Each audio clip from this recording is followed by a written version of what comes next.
And I'm going to get all these little goodies out of here, like this little pearl from 1942. Man. And the penny and all that.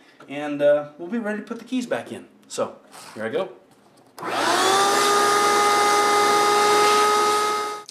Okay, you can see the piano has got a nice clean area for the keys to go back into.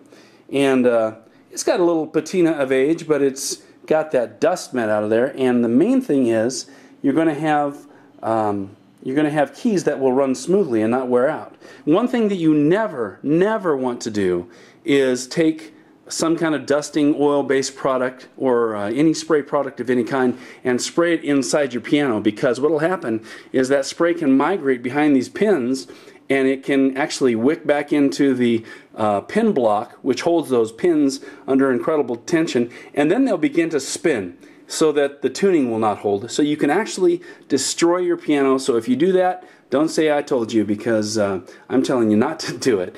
Don't spray anything around your piano or any kind of a mice killer or anything like that. All you can use is a clean rag and your piano will last forever. So we're going to put the keys and the action back in now. Alright, we're going to start putting the keys back in. I want to show you a couple things. One is how easy this is. You simply find the hole in the bottom of the key and match it on that pin, but you don't want to force it down too hard or you'll knock those little felt bushings out. But basically the key will ride there and you make it to the key pin on the front and your first key is in. So we're going to put the rest of them in and then we'll do the action too. Okay, the keys are all back in and pretty as a picture, ready for the action. And remember, this being a player piano, we've got to drop that baby out of the way. But the pins we're going to shoot for here are down here, and kind of hard to see, but in between the keys you can see these little knobs.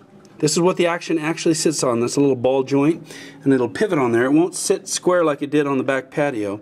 It's going to sit on there, and again, the main thing you got to look for is these bolts here, because those will rip your piano action to shreds. I've done it. So, and it just costs money.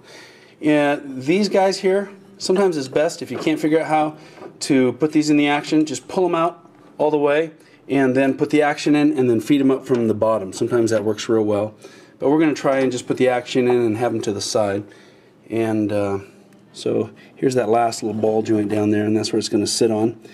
And it's going to be tricky because, again, even this little rail of little goodies here, this is part of the player piano action. It is not part of the original piano. So that's going to be another obstacle.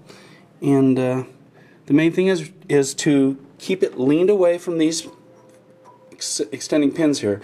Leaned away and drop down on those ball joints and then have the forks fit over those threads. Then you've got it in. So we're going to drop it in. Okay, here's the business end. You can see those little receivers on the end there.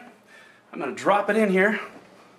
And again, this is really heavy, so unless you like heavy stuff, get some help. And it takes a little time to drop it in, and I'm keeping the felt away from those extruding pins there. Look at that. So, okay, now here's the situation. You see these hammers here are forward. That means they're caught underneath there. And they're all actually kind of caught, so I've got to back it out. And underneath, on the end of those keys, is those little brass buttons. They're caught underneath the actuators on these. So we're going to pull it back and see if we can release that a little bit. No dice. So, what's going on? Oh, that's exactly still with... Okay, so what's happened is I missed the little pin sticking up, that ball joint. The hole that receives that is this way. So I'm going to pull it up and see if I can make it fit on those ball joints without breaking it to bit. Hey, there it is. So, nice. Let's take a second and look at some detail. Here's a cutaway of an upright piano action. You can see there's only one key, one hammer, one everything. This hammer's got a little bit of use. Probably what the hammers in your piano will look like. But I wanted to show you very clearly, here's the top of the action cradle. That's those forks that I was talking about. And down here, here's the ball joint. Down here that the whole thing sits on. I'm going to take it off so you can see very clearly how that fits together.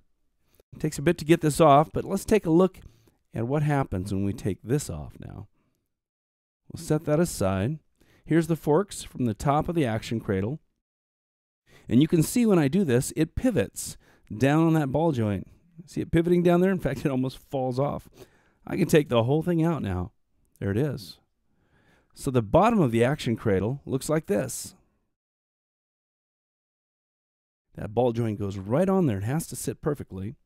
And then up on top, you got to make sure that the forks on top of the action cradle are positioned right over the threads of that pin. And the whole thing fits together well. This long steel pin is the one I was talking about in the video.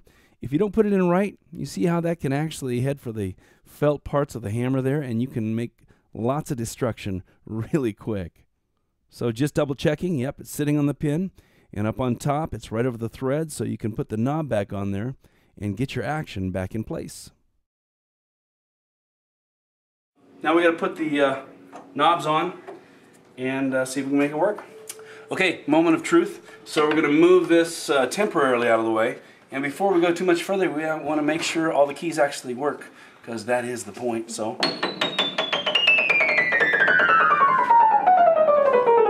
trying to impress you with my chromatic skills.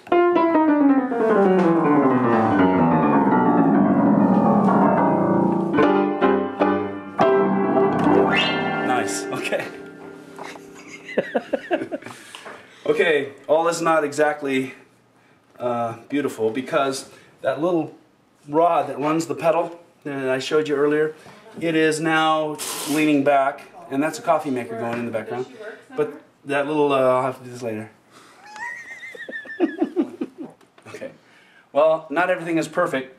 The sustain pedal, the far right pedal down there, that's not the sound it's supposed to make. What it usually does, it runs a wooden rod up in the back, the rods we looked at earlier, and that rod goes up and it pushes all the dampers away from the strings. And I told you that it was pretty easy to get that rod in through the action cradle, and it wasn't. So what's happened is that rod is leaning against the back of the piano. So we're going to actually have to pop this panel off, and I'll show you how easy it is to fix. Now there's a surprise in here.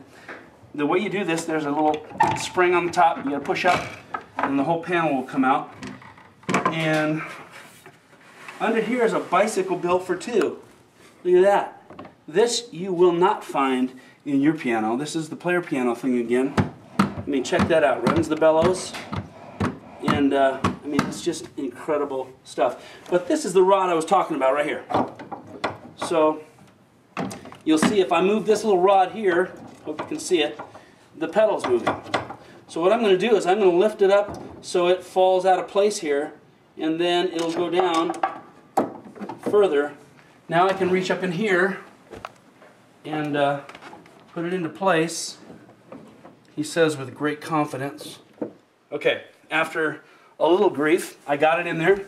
So now I'm going to go down here then, and I'm going to push up on it, put it into this little mechanism, and now the pedal should sound normal.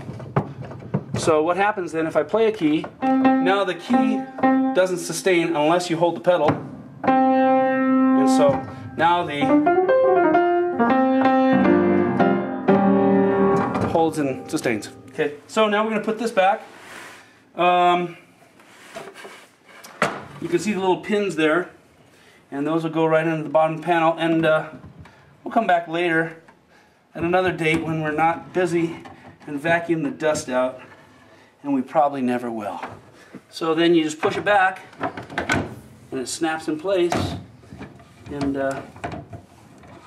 from here on out it's simply putting in the rest of the wood parts that we took out in reverse order, and we're good to go.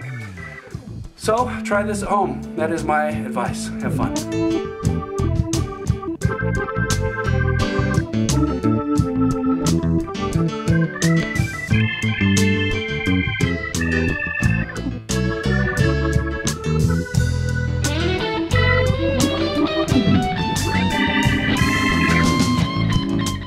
To check out this entire lesson and go through the huge online library of music lessons, come on over to PlayPianoTODAY.com.